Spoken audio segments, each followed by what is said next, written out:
Hello to everyone. The title of this presentation is Lattice Topology, Homogenization and Crack Propagation through Finite Element Analysis. The authors are Florian Vladulescu and Mihai Costantinescu.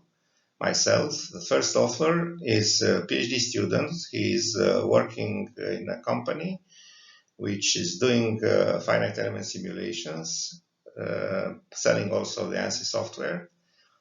Myself, I am a professor in the Department of Strength of Materials, University Polytechnica of Bucharest.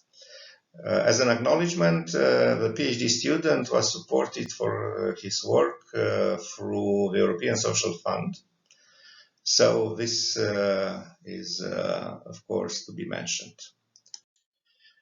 Steps to follow. First of all, we're going to talk about obtaining a lattice model. And as a case study, we're talking about mounting bracket of a robotic arm.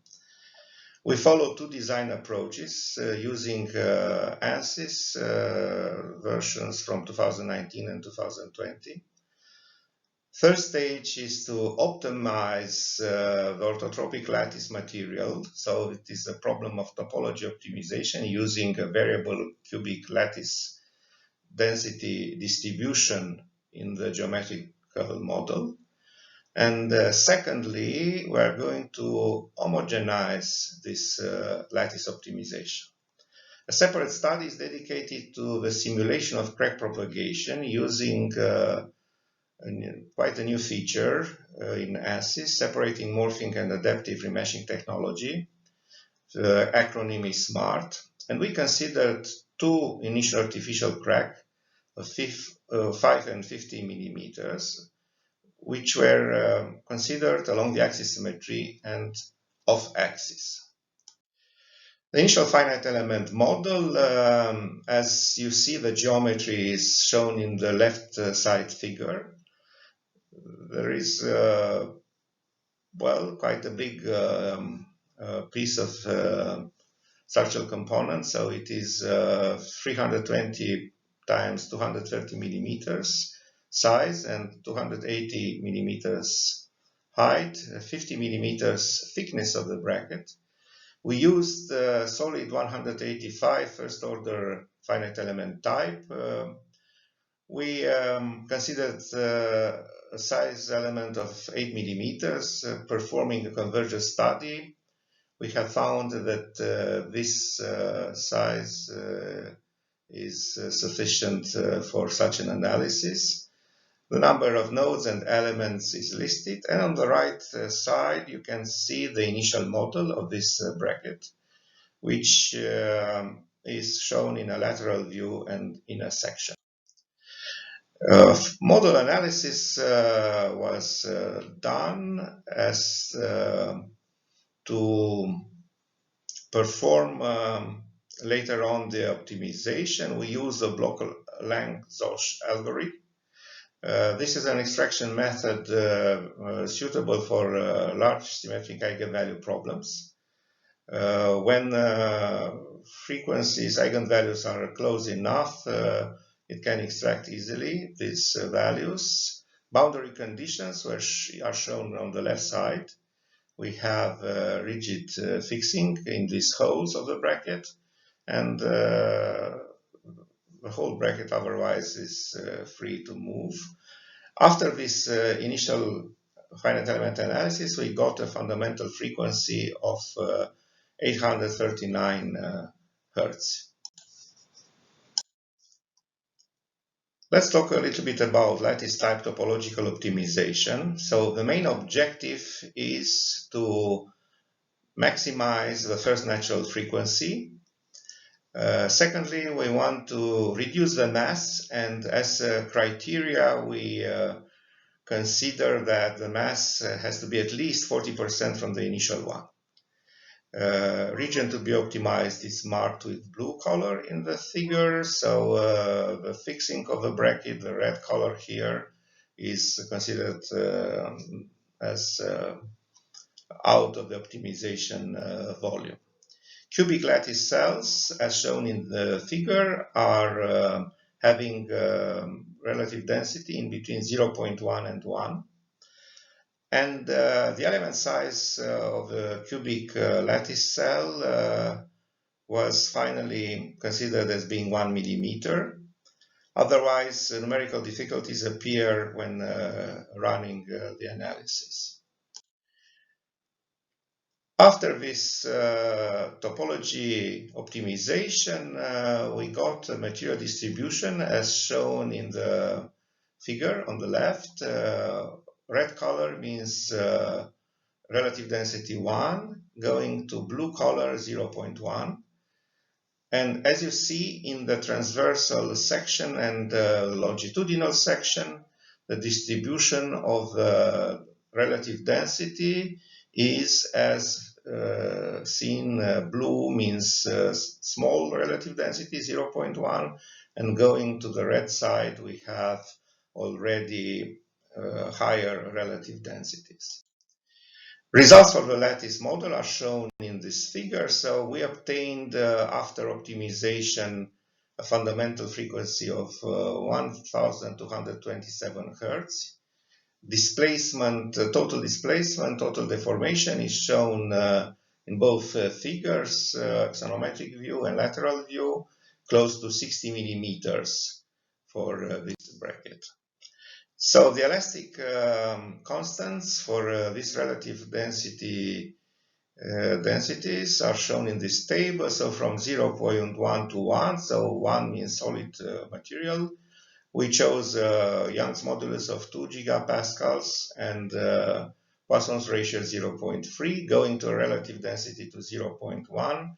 We have a decrease of Young's modulus and of Poisson's ratio. So these constants are calculated by the software.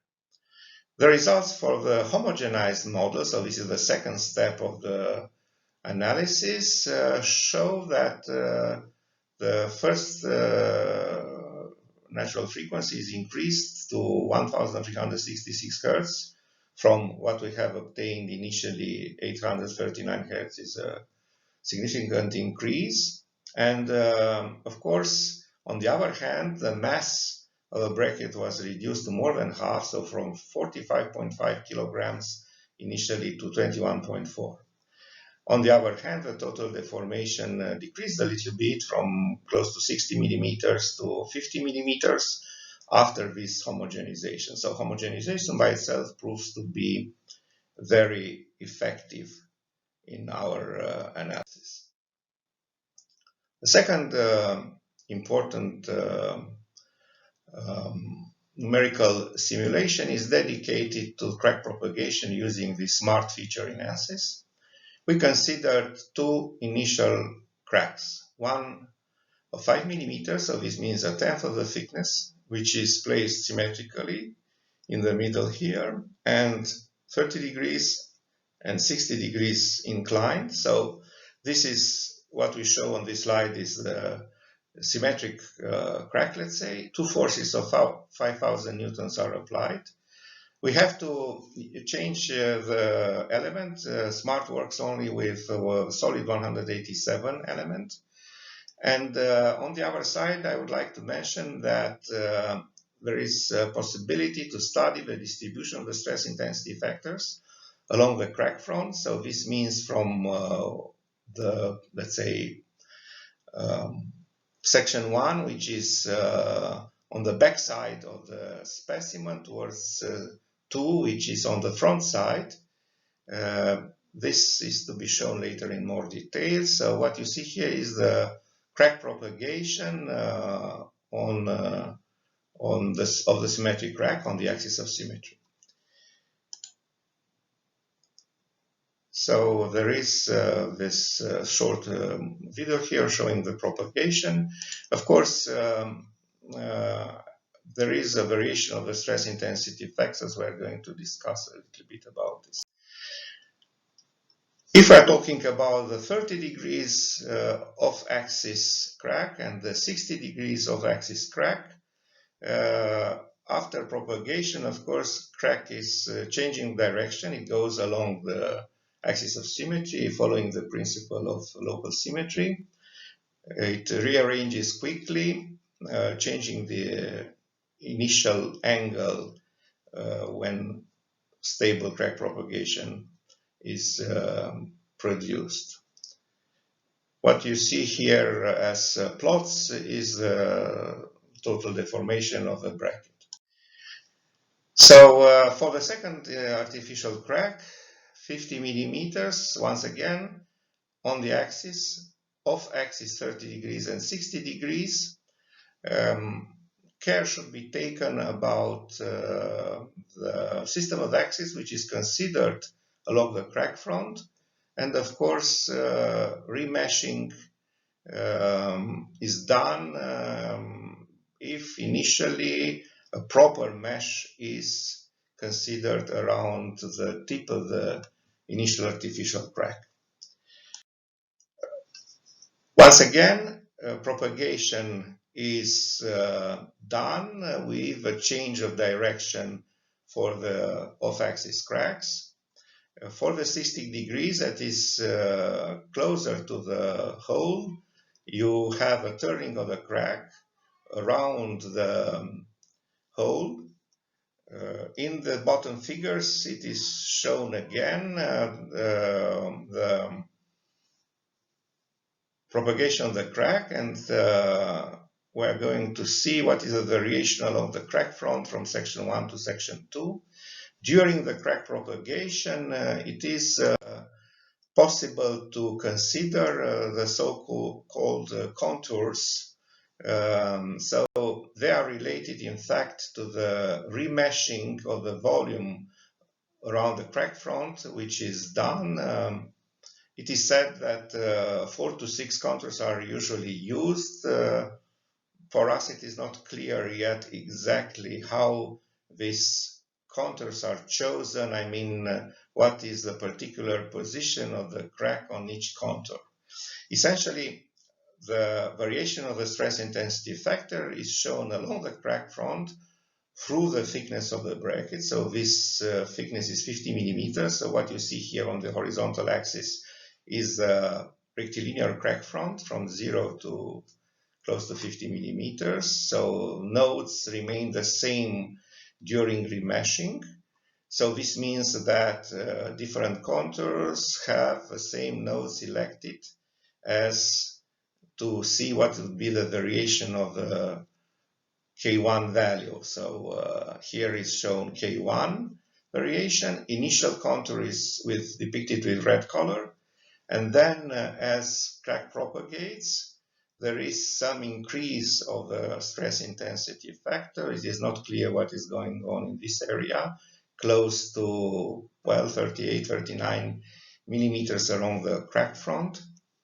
We have to investigate more closely this. If we are talking about mode 2 and mode 3 variation along the 6 contours, things are becoming quite uncertain, let's say, because here we have mode 2 stress intensity factor variation, so values are quite small.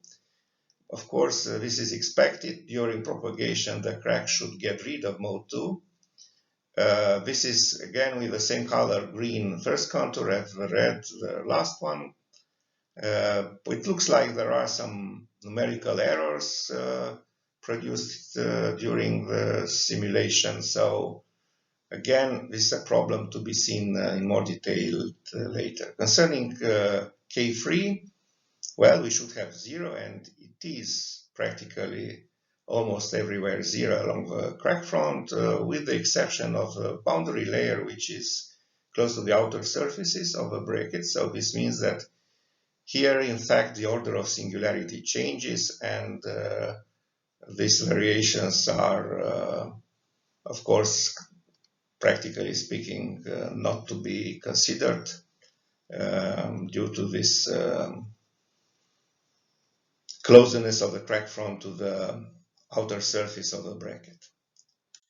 As conclusions, well, we have done this study to see how this type of numerical simulation could be used later on for double checking and for analyzing different structural components obtained through 3D printing.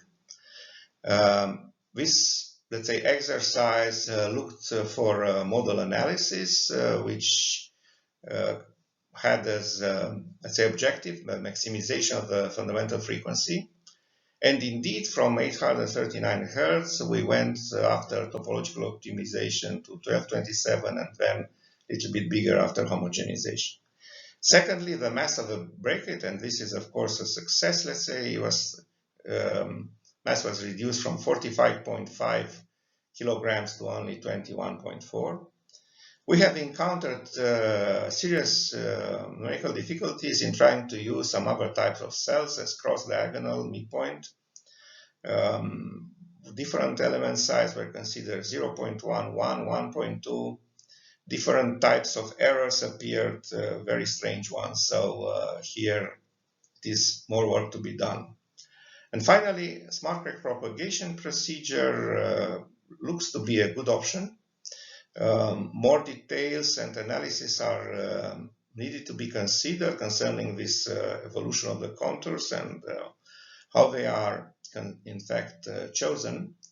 And it is not very clear from the help manual what is the crack initiation criteria used for mixed mode. Probably circumferential maximum stress, but it is not very clear. Thank you very much for your attention.